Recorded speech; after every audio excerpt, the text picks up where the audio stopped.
I'm Anthony Ryan and I'm the CEO of Youngcare, and I've just got back from the 2017 Simpson Desert Track. I enjoyed the fact that we were actually bonding as a team right from the outset. We did a lot of training together down at Bowen Hills and Mount Cootha, and then we had this really wonderful class at Aspire Fitness since the Gabba. And it was those times where we actually started training and we realised that we needed to pull together to actually get through this thing, and that's what I really enjoyed. So I felt quite confident, but I was nervous. You know, you're about to do something that's quite physically and I suppose personally challenging. The isolation of the desert was something that everyone had talked about and knew that was coming. But I think the isolation probably was seen pre-trek as something that we were going to have to get over or struggle with.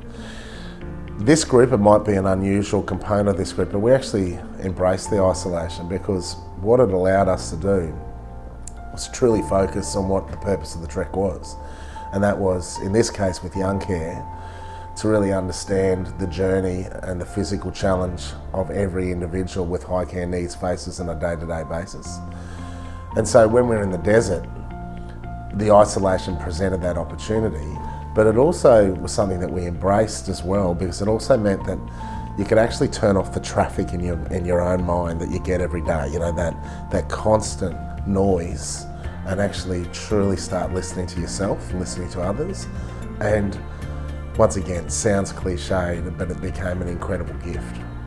The dollars raised by the Simpson Desert Track, the one in 2017, were extraordinary. Yeah? We were able to raise hundreds of thousands of dollars. But I know this sounds unusual for a CEO to say, but it's not about the money raised either.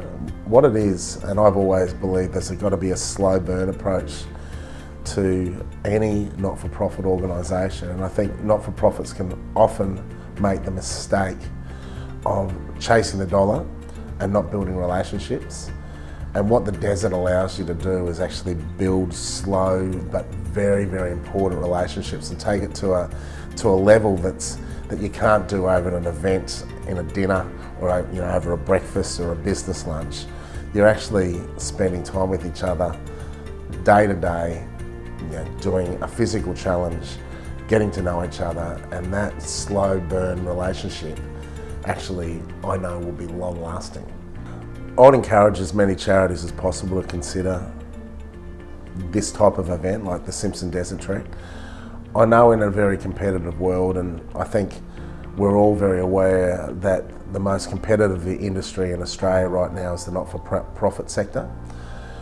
You cannot compete unless you're doing something a little bit different.